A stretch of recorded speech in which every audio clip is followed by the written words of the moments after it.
Receba uma calorosa saudação. Bem-vindo a mais uma conferência deste curso de autoconhecimento.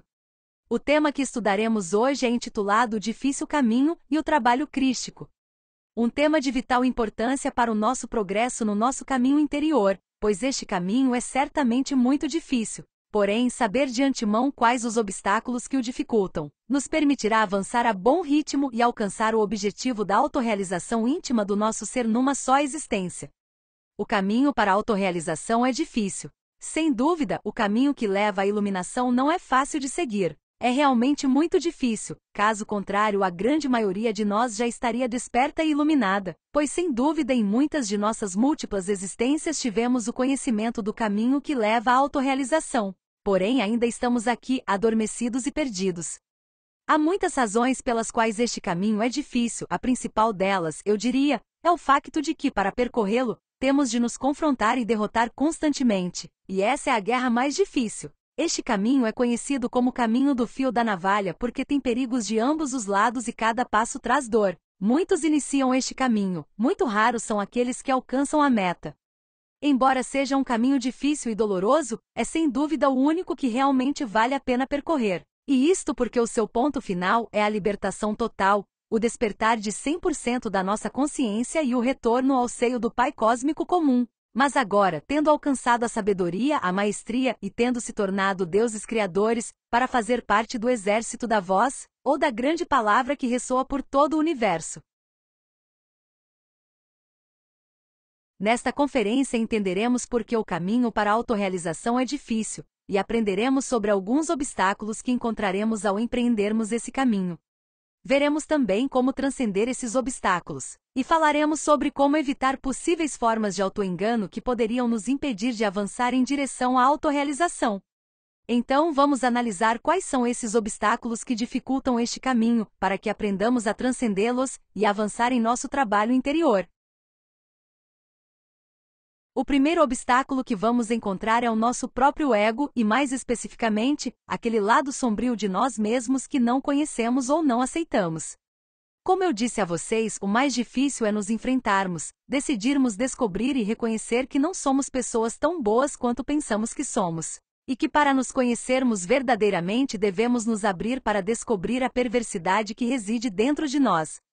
Amamos muito o nosso ego, justificamos os nossos erros, ignoramos muitos detalhes muito perversos que se manifestam em nós, e chegamos a tal ponto de autoengano que não vemos nem reconhecemos nossos próprios defeitos psicológicos. Mal conhecemos uma parte muito pequena de nós mesmos, pois nosso senso de autoobservação está muito atrofiado por falta de uso. Acostumamo-nos a olhar para fora o tempo todo, apontar, criticar e julgar o que os outros fazem, sem perceber que estamos apenas projetando esse lado desconhecido de nós mesmos nas outras pessoas, mas não estamos dispostos a reconhecê-lo em nós mesmos. E acontece que quando alguém tem muitas coisas dentro de si que não conhece nem aceita, então essas coisas complicam terrivelmente a nossa vida. E graças a isso, vivemos atraindo todo tipo de circunstâncias e pessoas que geram conflitos para nossas vidas. Pois, se não estivermos bem relacionados conosco, também não estaremos bem relacionados com os outros, e o resultado serão conflitos de todos os tipos. Quando queremos embarcar no caminho do autoconhecimento, que é sem dúvida o único caminho que pode nos levar à iluminação, entendemos então a necessidade de nos observarmos. A autoobservação é trazer a luz da consciência para o nosso lado sombrio. Quando você começa a se observar, você começa a descobrir muitas coisas que você nem suspeitava que tinha dentro de si. Começamos a descobrir que somos pessoas mentirosas, preguiçosas, traiçoeiras, injustas, desequilibradas, tirânicas, desonestas, cruéis, mal-intencionadas, fracas, perversas, mórbidas, degeneradas, etc. Na escuridão, descobre-se coisas mais profundas e difíceis sobre si mesmo, que são assustadoras e que nos fazem, devido à nossa autopiedade e ao nosso transbordante amor próprio, fugir do trabalho interior. Isso faz com que deixemos para trás o trabalho da morte psicológica, e optemos por algum outro caminho que nos prometa o céu, ou a iluminação, apenas acreditando em algo ou alguém, participando de certas reuniões, consumindo alguma substância, ou dando um número constante de contribuições financeiras a uma religião que nos promete o céu. Um famoso psicanalista disse que ninguém se ilumina fantasiando figuras de luz, mas tomando consciência de sua própria escuridão. E é que preso em todo esse aspecto subconsciente de nós mesmos está 97% da nossa essência, e somente observando nossa escuridão interior ou ego, e eliminando-a, podemos realmente resgatar e despertar nossa consciência, que é a luz, e portanto alcance a verdadeira iluminação. Se não decidirmos iniciar este trabalho de autodescoberta através da autoobservação, passaremos outra existência acreditando que estamos muito bem e acreditando que somos vítimas das circunstâncias e das pessoas, vendo a perversão lá fora, mas nunca reconhecendo isso dentro de nós. E esse é o segundo aspecto que torna esse caminho tão difícil. O facto de não aceitarmos que aquilo que tanto criticamos nos outros é algo que está no lado sombrio de nós mesmos e que não sabemos nem queremos reconhecer. O ego fica ofendido quando vê seu reflexo. É importante então refletir que nunca sentiremos necessidade de mudar se estivermos convencidos de que o bandido é o outro, que o pervertido é o outro, que os corruptos são os que estão no governo, que os degenerados são aqueles criminosos que nós veja na televisão ou no YouTube, mas que somos inocentes e honrados. E nem de longe queremos ver que o que tanto nos incomoda nos outros é apenas um aspecto que não foi trabalhado em nós, e podemos descobrir isso no fato de não termos a menor compreensão em relação a isso, pois é o nosso próprio defeito, reprimido dentro de nós, que do outro polo julga, critica e sente rejeição em relação a isso, que vemos naquele espelho, que nos é apresentado nas ações de outras pessoas. E isso é um grande motivo de estagnação no trabalho interior, porque entendemos que não precisamos mudar, e que quem tem de mudar é sempre o outro. Quando vemos no outro algo que nos incomoda, que gera rejeição ou irritação, lembremos-nos da lei do espelho que nos diz que tudo que me incomoda me irrita, ou que quero mudar no outro, é dentro de mim. E através da autoobservação procuramos descobrir o defeito escondido dentro de nós, que muitas vezes é reprimido pela personalidade. Mas sem dúvida encontraremos muitos detalhes em que esse defeito se manifesta constantemente através dos nossos centros. Então poderemos começar a nos conhecer, a nos transformar e a compreender e perdoar os outros. O terceiro aspecto que torna este caminho difícil é o fato de ser um caminho cheio de perigos por dentro e por fora. Quando iniciamos este caminho, queremos nos separar das forças sinistras que querem nos manter adormecidos e fascinados para eles continuarem se alimentando de nossa energia. Quando percebem que queremos nos libertar, então a loja negra, tanto externa quanto interna, vem contra nós. Os nossos próprios defeitos psicológicos, que são a nossa loja negra interna, vão travar uma guerra contra nós. Vão gerar muita má vontade em nós para que não façamos as práticas. Má vontade para que não abandonemos nossos maus hábitos, para que não alcancemos a castidade, etc. Também ativarão desejos constantes que teremos de superar. Além disso, à medida que avançamos, as tentações se tornarão cada vez mais fortes. Somente recusando-nos a satisfazer todos esses desejos do ego poderemos resgatar a luz e o fogo presos em cada um deles. E quanto mais forte a tentação, maior será a recompensa que receberemos se recusarmos o desejo e eliminarmos o eu psicológico. Mas acontece que não é só essa resistência constante que o ego nos fará, também receberemos ataques externos. Imediatamente a pessoa deixa de fornicar, equilibra seus centros, consegue acender o fogo sagrado, e recebe sua pequena espada de prata no mundo astral. A loja negra vem sobre ela para tentar tirá-la dele. Tentarão fazê-lo perder energia, perder forças e voltar a ser mais uma entidade bateria na sociedade, para que todas as forças sinistras e parasitas continuem a se alimentar dele. E esses ataques ocorrerão de várias maneiras. Virão como pessoas atraentes que procurarão nos seduzir para que caiamos em tentação, e para que caiamos na infidelidade ao nosso parceiro, e para que voltemos à fornicação. Virão também pessoas com teorias muito fascinantes que procuram nos confundir e enganar. Eles virão como guias, eles fingirão ser mestres ou gurus a quem devemos seguir para avançar. Ou como pessoas que nos trazem grandes oportunidades econômicas que resolverão todos os nossos problemas, mas que nos deixarão sem tempo e energia para fazer o trabalho do nosso ser interior.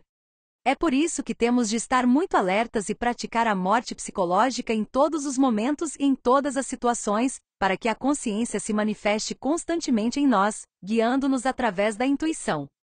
Devemos saber que a loja negra externa só pode nos tentar através da nossa loja negra interna. O que isto significa? que se eliminarmos do nosso interior os eus lascivos, infiéis, fanáticos, mitomanos, intelectuais, invejosos, orgulhosos, gananciosos, etc., então a loja negra externa não terá como nos seduzir ou nos fazer perder o rumo.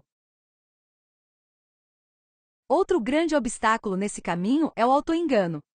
Isso acontece quando entramos nesses estudos e começamos a sentir que somos boas pessoas, a sentir que já estamos seguros, a nos sentir santos e a acreditar que temos a verdade. Além disso, quando aprendemos estes temas e acreditamos que lidando bem com eles já somos melhores que os outros, e até vemos aqueles que não reconhecem este conhecimento como inferiores a nós.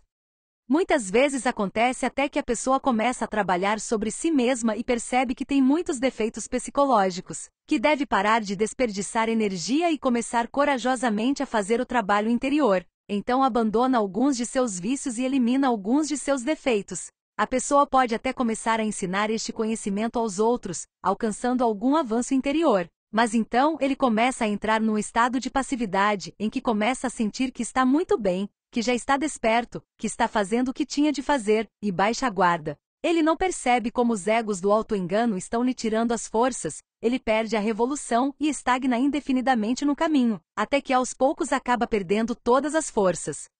E devemos ter em mente que no caminho interior, quando se acredita que as coisas vão muito bem, na realidade vão muito mal, e quando se acredita que vão muito mal, acontece que vão muito bem. Porque quando se pensa que as coisas vão muito bem é porque entramos no caminho do fanatismo e da mitomania, baixamos a guarda, deixamos de nos observar, de nos julgar sem piedade, e assim deixamos de nos descobrir. Uma pessoa que começa a descobrir sua própria escuridão interior, a descobrir sua própria podridão e miséria interior com o propósito de resgatar a luz presa em sua própria escuridão, e que não se esconde dela, mas sim se aprofunda cada vez mais em coisas mais sutis e perversos de si mesmo, viverá em constante autodescoberta. E é por isso que este trabalho deve ser constante, e não termina até terminar. No momento em que começamos a nos sentir bem e elevados, a nos sentir despertos e superiores aos outros, é porque nos desviamos e seguimos o caminho do autoengano. Uma pessoa que está em constante autodescoberta terá cada vez mais clareza sobre sua necessidade de mudança, e o quanto ainda precisa trabalhar em si mesma. Mesmo na segunda montanha da iniciação, a força crística que nasce dentro de nós, deve continuar a eliminar todo aquele aspecto obscuro da nossa lua psicológica, e deve pôr fim aos 7 causais, ou pecados capitais que originaram todo o nosso ego. Então, sentir que estamos ótimos e que estamos indo muito bem, quando mal começamos este trabalho, é um obstáculo terrível para o nosso progresso. Outro obstáculo que encontramos neste caminho são os códigos morais. Na sociedade existem muitos códigos morais, regras de conduta, estatutos civis, regras de civilidade, regras religiosas, etc. E acontece que todos esses códigos morais no caminho interior são supérfluos, e muitos deles podem se tornar um terrível obstáculo ao nosso trabalho interior. A moralidade convencional é inútil. A moralidade é escrava dos costumes, do tempo e do lugar. O que era moral no passado é agora imoral. O que era moral na Idade Média para os tempos modernos pode ser imoral. O que é moral num país é imoral noutro, etc. Assim, depois que uma pessoa começa a fazer o trabalho para despertar a sua consciência, ela deve ser governada pela sua própria consciência. A consciência é atemporal, é sempre objetiva.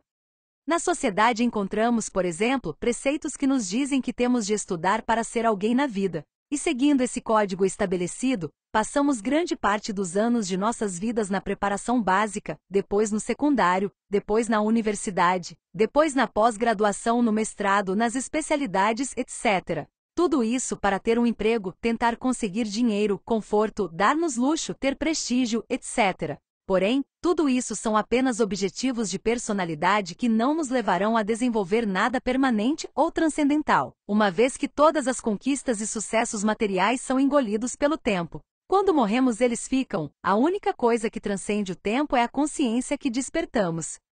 Portanto, ao seguirmos esse padrão tão defendido pelos códigos morais da sociedade, perdemos todo o nosso tempo perseguindo coisas subjetivas, e não dedicamos nossa existência para alcançar o seu verdadeiro propósito, que é alcançar a autorrealização íntima do ser. Mesmo já tendo recebido este conhecimento, muitos o deixam de lado, apenas para cumprir aqueles preceitos sociais. Da mesma forma, poderíamos analisar muitos códigos morais, que a família é o mais importante. E seguindo isso, nos fechamos e limitamos nosso amor apenas ao núcleo familiar. Esquecemos que todos neste planeta são nossos irmãos e não nos sacrificamos pelos outros. Outros códigos sociais dizem-nos que temos de ser crentes de uma determinada religião, ou que temos de obedecer às regras que nos são impostas pelo governo responsável. E assim, muitos códigos pré-estabelecidos que são um obstáculo quando queremos trilhar o caminho do despertar da nossa consciência, e seguir os ditames do nosso ser interior. Se não decidirmos seguir sempre os ditames da nossa própria consciência, além do que os líderes no poder consideram correto, acabaremos cometendo muitos erros que podem até danificar a nossa própria energia, ou impedir permanentemente o nosso processo de despertar. Outro aspecto que dificulta esse caminho é o karma. Devemos enormes quantidades de karma. Cada vez que deixamos nossos defeitos psicológicos agirem em vez de nossa consciência, eles geraram danos que nos deixaram com muitas dívidas kármicas. Ao longo da nossa existência prejudicamos muitas pessoas, cometemos muitas atrocidades, e se quisermos libertar-nos, temos de acertar contas. A lei divina é justa, mas também misericordiosa, exige que paguemos o karma pendente das últimas 7 existências, para nos autorrealizarmos. Portanto, neste caminho estaremos sempre pagando karma e cada vez que eliminarmos um defeito psicológico, devemos pagar as dívidas que ele gerou. Daí a importância de viver trabalhando constantemente em favor da humanidade, para gerar constantemente o Dharma que nos permite pagar nossas dívidas com atos de amor, para que não tenhamos mais que pagá-las com dor. Às vezes o Dharma que praticamos não será suficiente e teremos de passar por momentos de crise, doença, dor e situações difíceis. Mas temos de ter clareza e consciência de que este é um processo necessário neste caminho. É importante realizar constantemente a prática de traslado de fundos e negociação com a lei, que aprendemos na lição 13 deste curso. Isso para podermos pagar nossas dívidas diariamente, e assim aliviar as dores do karma, para não ficarmos estagnados por causa disso no caminho. Outro obstáculo difícil que este caminho apresenta é o pseudo-esoterismo. No pseudo-esoterismo encontramos muitos caminhos que prometem nos levar a algum objetivo superior através do contato com espíritos, contato com extraterrestres, tomando drogas místicas, consultando xamãs, feiticeiros, mestres, através do desenvolvimento de faculdades, através de crenças, etc. Então vemos que existem múltiplos caminhos que não levam a lugar nenhum, alguns deles até nos levam ao abismo e ao desespero. Existem caminhos que visam nos levar ao nirvana e nos tornarmos majestades de tais ou daquelas áreas do universo, mas que de forma alguma nos levariam de volta ao seio do eterno Pai Cósmico comum. E realmente devemos ter os olhos bem abertos, pois há caminhos muito fascinantes, de aparência santíssima, inefável, mas infelizmente, só podem levar-nos à involução submersa dos mundos infernais. Lembremos que o caminho que nos levará de volta ao Pai só se encontra dentro de nós, e que só podemos entrar nele e nele avançar, através da prática em nossas vidas dos 3 fatores para a revolução da consciência. E por fim, entre os obstáculos que encontraremos neste caminho estão as provas a que o iniciado é constantemente submetido. Quando se entra no caminho da iniciação, quando já se está começando a trabalhar, uma série de provas terríveis nos sobrevém, porque tem de testar o iniciado de todas as maneiras, para ver se ele merece continuar subindo ou não. E seremos testados diariamente. É uma disciplina rigorosa. Para obter bons resultados nessas provas, o trabalho psicológico da morte psicológica é fundamental. Eles nos colocar provas de terra, água, ar e fogo. Vamos experimentá-las tanto no mundo astral quanto no mundo físico. Com essas provas seremos medidos pela sabedoria, retidão e amor com que podemos enfrentar as diferentes situações que surgem em nossa vida diária. Como reagimos às complicações econômicas, se somos capazes de nos adaptar às diferentes circunstâncias da vida, como enfrentamos a perda de algo ou alguém, como lidamos com situações onde surge a luxúria ou a raiva, etc. Se ficarmos desesperados, se não soubermos nos adaptar às diferentes situações, se reagirmos negativamente, não passaremos nas provas e ficaremos estagnados no caminho, pois as provas definem o nosso progresso. Há momentos de provação em que nos sentimos sozinhos, em que perguntamos e não recebemos resposta, em que sentimos que entramos num deserto e o nosso ser nos abandonou. Mas estes são apenas provas onde se mede a nossa capacidade de seguir o caminho. Como vimos, este é um caminho com muitos perigos e obstáculos, e é preciso conhecê-los, saber transcendê-los e não ficar estagnados. Chegará um ponto no caminho, durante a criação do corpo causal, após ter escolhido o caminho direto, em que nos encontraremos nos momentos mais difíceis do trabalho, nos momentos de máximo sofrimento e sacrifícios conscientes. É nesse ponto que nascerá o Cristo em nós. E embora o Cristo seja essa força revolucionária que virá nos ajudar para que possamos fazer todo o trabalho da segunda montanha, que é o trabalho do apocalipse interior, a sua chegada marca o início do caminho verdadeiramente difícil. Se diante do guardião do mundo da vontade, não decidirmos pelo caminho direto, estreito e difícil, não será possível nascer o Cristo individual. E acontece que de 1000 iniciados que chegam a esse ponto de decidir os caminhos, 999 seguem o caminho do Nirvana, em vez do caminho direto, traindo assim o seu Cristo interior. Descobrimos aqui que a tentação do Nirvana é um dos maiores obstáculos que encontraremos no nosso progresso em direção à autorrealização. O Pai só pode ser alcançado através do Filho, mas para que o Filho do Homem nasça no coração do homem, ele deve renunciar ao Nirvana e decidir pelo caminho direto, unindo-se assim à sua alma divina. O Cristo nasce da união da nossa alma humana e da nossa alma divina. O advento do fogo crístico é o evento mais importante em nossas vidas. O Cristo íntimo se encarrega então de todos os nossos processos mentais, emocionais, motores, instintivos e sexuais, à medida que o Kundalini eletrônico ascende. Ao assumir o controle de todos os nossos processos psicológicos, o Senhor da Perfeição sofre indescritivelmente. Tornando-se um homem entre os homens, ele deverá passar por muitas provações e suportar tentações indescritíveis. A tentação é fogo, o triunfo sobre a tentação é luz. O iniciado deve aprender a viver perigosamente, é assim que está escrito.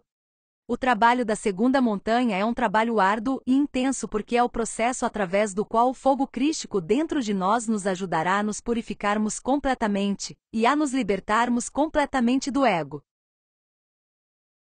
Entre os trabalhos que o Cristo íntimo deve realizar na segunda montanha estão: a criação dos corpos de ouro, indispensável para que a força crística venha encarnar em nós, pois encarná-la é o fundamental no trabalho avançado de eliminação do eu pluralizado. Ele também deve pagar todo o karma, incluindo o karma duro, que deve ser pago com dor, pois está relacionado aos crimes que cometemos contra o Espírito Santo. Ele também deve eliminar os eus causais, ou sementes do ego, isto é limpar o nosso estábulo interior de todas as feras que temos criado e alimentado ao longo dos séculos. E também deve encarregar-se do ensino mundial. Como vemos, o trabalho que o Cristo íntimo deve realizar em nós é bastante árduo, mas há um aspecto que tornará mais difícil o trabalho do Cristo íntimo. O mundo inteiro o verá através do seu vidro psicológico. Ele sendo perfeito quando entrasse em nós, pareceria imperfeito, sendo casto, ele pareceria não ser, sendo justo, ele pareceria que não era. Isto é semelhante aos diferentes reflexos da luz. Se usarmos óculos azuis, tudo nos parecerá azul, e se usarmos óculos vermelhos, veremos todas as coisas desta cor. Ele, mesmo sendo branco, visto de fora, todos o verão através dos óculos psicológicos com que o olham. É por isso que as pessoas que o veem não o veem. Cada um refletirá seus próprios defeitos no Cristo. Ninguém entenderá o Cristo, por isso as pessoas irão julgá-lo e, se possível, procurarão atacá-lo. O Cristo não se conformará com códigos morais ou bons costumes. O Cristo é a verdade, e a verdade é sempre ofensiva para as pessoas. Na realidade, se tivéssemos um Cristo diante de nós, não o reconheceríamos. O Cristo manifestado, mas oculto no coração do homem real, ao assumir o controle de nossos diversos estados psicológicos, sendo desconhecido das pessoas, é de fato descrito como cruel, imoral e perverso. Os inconscientes e adormecidos só querem um Cristo histórico, antropomórfico, de estátua e de dogmas inquebráveis, ao qual possam facilmente acomodar todos os seus códigos morais desajeitados e obsoletos, e todos os seus preconceitos e condições. As pessoas nunca poderão conceber o Cristo íntimo no coração do homem. As multidões adoram apenas ao Cristo estátua, e isso é tudo. A obra que o Cristo íntimo deve realizar em nossa própria psique é assustadoramente dolorosa. Na verdade, o nosso mestre íntimo deve viver toda a sua via sacra no mais profundo da nossa alma. Porém, quando Cristo completar a obra, não teremos mais que sentir dor ou perseguição, teremos nos libertado de todo o ego, teremos transcendido todas as leis que nos submeteram a esta roda mecânica, teremos resgatado todos a sabedoria que viemos buscar nesta experiência física, e não estaremos mais sujeitos às leis e à dor. O convite é para refletirmos sobre a importância deste caminho, e compreendermos que todos esses obstáculos podem ser transcendidos, pois não estamos sozinhos. Nosso ser interior e muitas forças superiores vêm dos mundos internos nos apoiando e nos dando força para dar cada passo. Convidamos você para a próxima conferência, na qual refletiremos sobre como deixar de nos identificar com os acontecimentos do nosso dia a dia e por que isso é tão importante. E também nos aprofundaremos nas razões pelas quais sempre julgamos os outros em vez de julgar a nós mesmos. Veremos a importância de combater estes dois erros para que a nossa consciência não adormeça e para que recuperemos o julgamento crítico. Lembre-se de nos deixar quaisquer perguntas ou comentários que você tenha. Até a próxima vez!